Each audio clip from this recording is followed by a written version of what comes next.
Hi പ്രിയ കൂട്ടുകാരെ, ഇത് HP ഏതാണ്? Core i7 ആണ്. Model number HP protect smart എന്ന് എഴുതിയിട്ടുണ്ട്. മോഡല് ചെറിയ ലെറ്ററിലാണ്. ഓക്കെ, എനിവേ അതൊരു വിഷയമല്ല.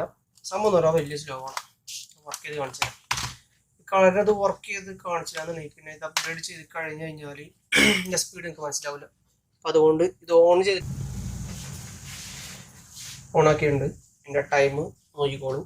അത് കഴിഞ്ഞിട്ട് ആണ് ഞാൻ ഈ സാധനം എന്ന് പറഞ്ഞു കഴിഞ്ഞാൽ SSD വെച്ച് ഇൻസ്റ്റാൾ ചെയ്യാൻ ഉദ്ദേശിക്കുന്നത്. അപ്പോൾ ഇതിൻ്റെ വേഗതയും കാണാൻ പറ്റും. അത് കൂടാതെ ഇത് മാത്രമല്ല ഞാൻ ഉദ്ദേശിക്കുന്നത്, ഈ മോഡലിൽ ലാപ്ടോപ്പ് എങ്ങനെ ഓപ്പൺ ആക്കാന്നുള്ളതിനെ കുറിച്ചും ആണ് ഞാൻ ഈ വീഡിയോ ചെയ്യാൻ ഉദ്ദേശിക്കുന്നത്. ഓക്കെ, ഈ മോഡലുള്ളവർ പലരും ചിലപ്പോൾ അടിക്കാനായിട്ട് ബിഗിനേഴ്സിനൊക്കെ ബുദ്ധിമുട്ടായിരിക്കും. എങ്ങനെയാണെന്നുള്ളൊരു ബുദ്ധിമുട്ടൊക്കെ തോന്നും. അപ്പം എനിക്ക് അങ്ങനത്തെ പ്രശ്നം ഉണ്ടായിരുന്നു, അതുകൊണ്ടാണ് ഞാൻ പറയാൻ കാരണം. അപ്പോൾ അതിൻ്റെ സ്ക്രൂ കാര്യങ്ങളൊക്കെ ഉള്ളതിൻ്റെ വിഷയങ്ങളൊക്കെ ഉണ്ടാവും. അപ്പോൾ അതൊക്കെ ഒരു കീബോർഡിൻ്റെ ബന്ധപ്പെട്ട് എങ്ങനെ അഴിക്കുക എന്നുള്ളൊരു ടെൻഷൻ ഉള്ളവരുണ്ടാവും. അവർക്കൊക്കെ ഒരു ഉപകാരം ആയിക്കോട്ടെ വെച്ചാണ് ഈ വീഡിയോ ചെയ്യുന്നത്. ഓക്കെ, അപ്പോൾ വീഡിയോസ് വരുന്ന സമയം നോക്കുക. ഏതാണ്ട് 1 മിനിറ്റിന് മേലായിട്ടുണ്ട്. ഓക്കെ, ഡെസ്ക്ടോപ്പ് വരുമ്പോൾ എടുക്കുന്ന ടൈം, അതിന് ശേഷം ഇത് ഇൻസ്റ്റാൾ ചെയ്യുമ്പോൾ ടൈം നമുക്ക് നോക്കാം. ഓക്കെ,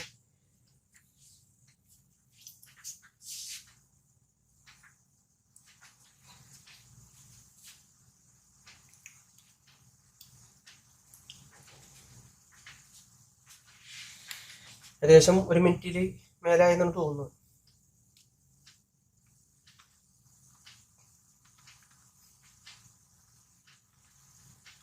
ഒരു Core i7 ആണ് കേട്ടോ. ഏകദേശം എൻ്റെ കംപ്ലൈൻറ്റ് എന്ന് പറഞ്ഞാൽ വിൻഡോസിൽ കുറച്ച് മാസം മുമ്പ് വിൻഡോസ് ഇൻസ്റ്റാൾ ചെയ്തതാണ്. പക്ഷേ പ്രശ്നങ്ങൾ വന്നു. വിൻഡോസ് പിന്നെ പ്രശ്നം വന്ന് അപ്ഗ്രേഡ് ചെയ്യാൻ ഞാൻ പറഞ്ഞതാണ്, ഒന്നും ചെയ്തില്ല. അപ്പോൾ ഇന്ന് അവർ അപ്ഗ്രേഡ് ചെയ്യാൻ പറഞ്ഞു.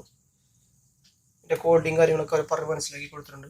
അപ്പോൾ അതുകൊണ്ട് തന്നെ വിൻഡോസിൽ ഇടയ്ക്കിടയ്ക്ക് പ്രശ്നം വരാതിരിക്കാനും സ്ലോ വരാതിരിക്കാനും എൻ്റെ വിഷയം എന്ന് പറഞ്ഞാൽ വേറെ കാര്യം ഉണ്ട്. ഇപ്പോൾ നിങ്ങൾ എൻ്റെ ഹാർഡ് ഡിസ്ക് എന്ന് പറയുന്ന സംഭവം ഇതാണ്, കാണിച്ചു തരാം. ഇതാണ് ഹാർഡ് ഡിസ്ക്. ഞാൻ പറഞ്ഞു തോന്നുന്നു. അപ്പോൾ ഈ ഹാർഡ് ഡിസ്ക് ഇവിടെ ഈ ഭാഗത്തായിട്ട് വരിക, ഏകദേശം ശരിയല്ലേ? അതെ, ഈ ഭാഗത്തായിട്ട് വരിക.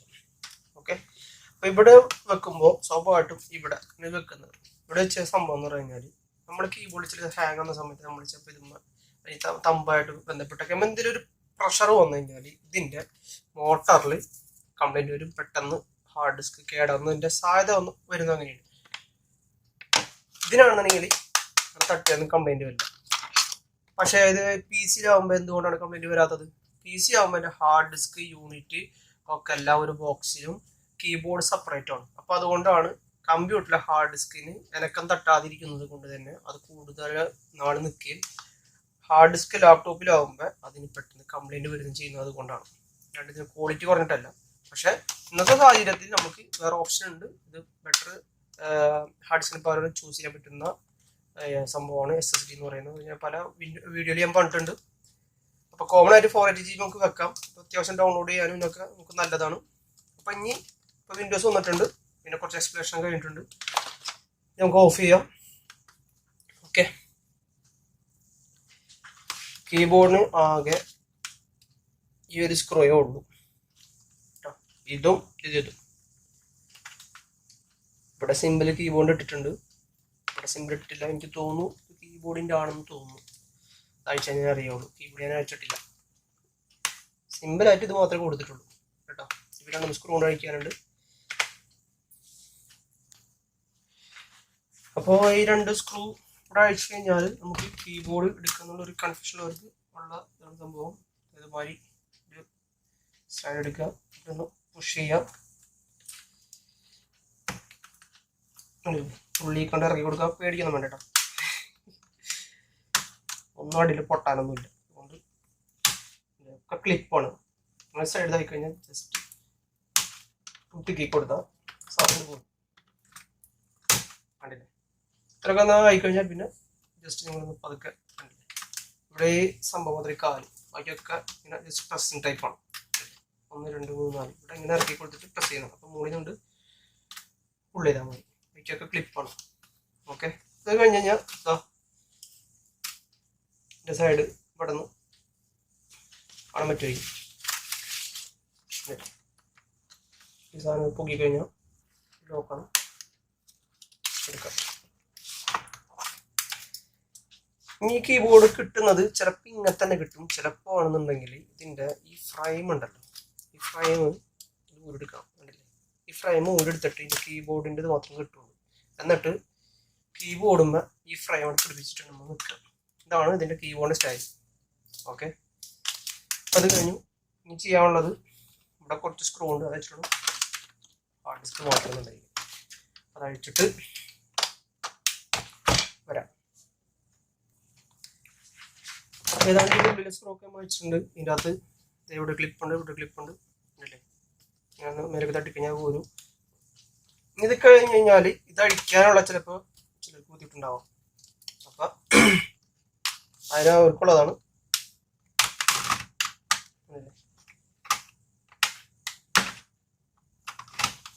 കാണുന്നുണ്ടാവുമായിരിക്കും.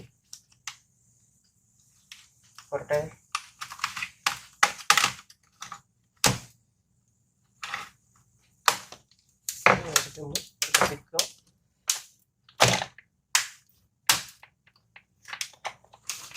ഇതിനകത്തൊരു സിറ്റുവേഷൻ എന്ന് പറഞ്ഞു കഴിഞ്ഞാൽ ഇത് മുഴുവനാണ് ഇതാക്കരുത്. ഇതിൻ്റെ അകത്ത് അടുത്തൊരു കേബിളുണ്ട്. അടുത്തൊരു കേബിൾ എന്നുള്ളൊരു തോന്നൽ മുമ്പ് അയച്ചപ്പോൾ കേബിൾ ഉണ്ടായിട്ടുള്ളതെന്നൊരു ഓർമ്മ. നല്ലൊന്ന് ശ്രദ്ധിക്കണം നല്ലതാണ്. നോക്കാം.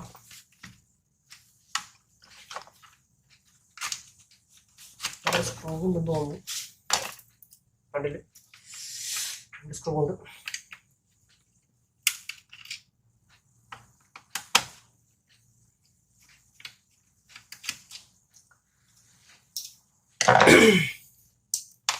അത് ഈ വർക്കിനിടയ്ക്ക് ചിലപ്പോൾ കോൾ വരും, ചിലപ്പോൾ SMS വരും.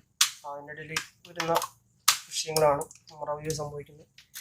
അപ്പോൾ പ്രത്യേകിച്ച് കേബിൾ എന്ന് പറഞ്ഞാൽ ഇപ്പോൾ ഈ ഇതിൻ്റെ മാത്രമാണ്, ടച്ചിൻ്റെ മാത്രമാണ്, ട്രാക്ക് പാഡ്.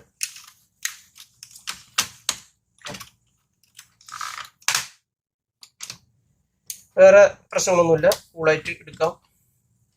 എടുത്തു കഴിഞ്ഞാൽ ഇതിന് ഹാർഡ് ഡിസ്ക്.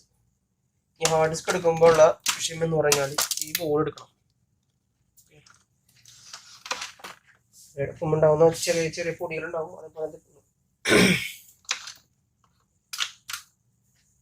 ആദ്യം ഈ ബോർഡ് എടുക്കുക.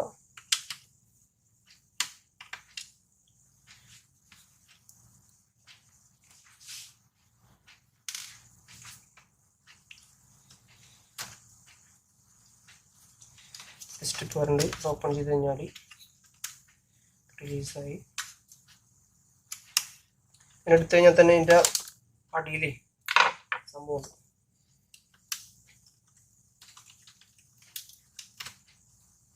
എടുക്കണമെന്നുണ്ടെങ്കിൽ ഇതിൻ്റെ ഒരു തകടുണ്ട്. ബാക്കി ഹാർഡ് ഡിസ്കിൻ്റെ റൂമിൽ കാണാം. കണ്ടെങ്കിൽ ലെഗ് പുറത്തൊക്കെ ഉണ്ട്. അത് കഴിച്ച് കഴിഞ്ഞാൽ അത് പുറത്തേക്ക് വരുന്നുണ്ട്. ഹാർഡ് ഡിസ്കിൻ്റെ കവർ ഇനി ഈ സംഭവം അതിൻ്റെ അകത്ത് അഴിച്ചെടുക്കുക. എന്നിട്ട് ഇതിൽ കൊടുക്കുക. ഓക്കെ, വെയിറ്റ് ചെയ്യും. ഇനി എനിക്ക് പറയാനുള്ളത്, ഇതിൻ്റെ അകത്ത് ഓൾറെഡി SSD വെച്ച് കഴിഞ്ഞു. ഇതിനകത്ത് പല സ്ക്രൂകളും കുറവായിരുന്നു. ഓക്കെ, അപ്പോൾ ഒരു സിസ്റ്റം വന്നു കഴിഞ്ഞാൽ നിങ്ങൾ ആദ്യം ഈ ഭാഗത്തുള്ള സ്ക്രൂസ് നോക്കുക. ഓക്കെ, ഇവിടെ കുറയരുത് ഒരിക്കലും. ഇവിടെ കുറഞ്ഞു കഴിഞ്ഞാൽ തുറക്കുമ്പോഴും മടക്കുമ്പോഴും ഇത് പെട്ടെന്ന് പൊട്ടിപ്പോരാൻ സാധ്യത കൂടുതലാണ്. സാധ്യത അല്ല, പൊട്ടിപ്പോരും. അതുകൊണ്ട് ഇവിടെ എന്തെങ്കിലും കുറഞ്ഞു കഴിഞ്ഞാൽ തന്നെയും ഇവിടെ ഇടാതെ ഇരിക്കരുത്. ഇവിടെ കറക്റ്റായിട്ട് സ്ക്രൂ ഇടണം കേട്ടോ. ഇത് വന്നപ്പോൾ ഇവിടെ സ്ക്രൂ തീരെ ഉണ്ടായില്ല.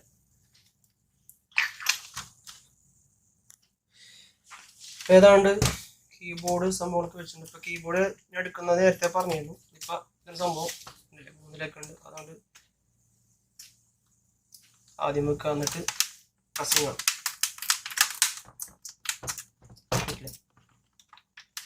ഇത്രേ ഉള്ളൂ വെക്കാം. തുടക്കക്കാർക്ക് ഇതൊന്നും ഒരു പേടിയില്ലാതെ ചെയ്യാൻ വേണ്ടിയിട്ടാണ്. അടുപ്പിലെ ടെക്നീഷ്യന്മാർക്കുള്ളതല്ല കേട്ടോ. എന്നിട്ട് കീബോർഡ് സ്ക്രൂ ഇട്ട് കൊടുക്കുക. അത് കഴിഞ്ഞു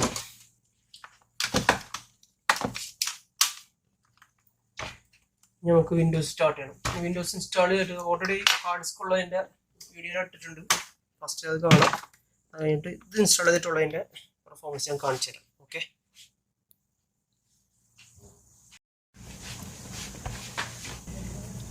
അപ്പോൾ ഇത് ഓൾറെഡി അപ്ഗ്രേഡ് ചെയ്തിട്ടുണ്ട്. ഇനി ഇത് ഞാൻ ഓൺ ചെയ്യാൻ പോകുന്നു.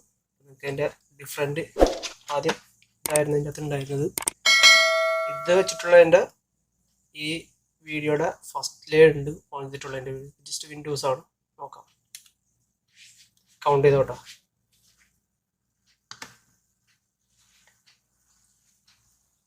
വിൻഡോസ് സ്റ്റാർട്ടായി.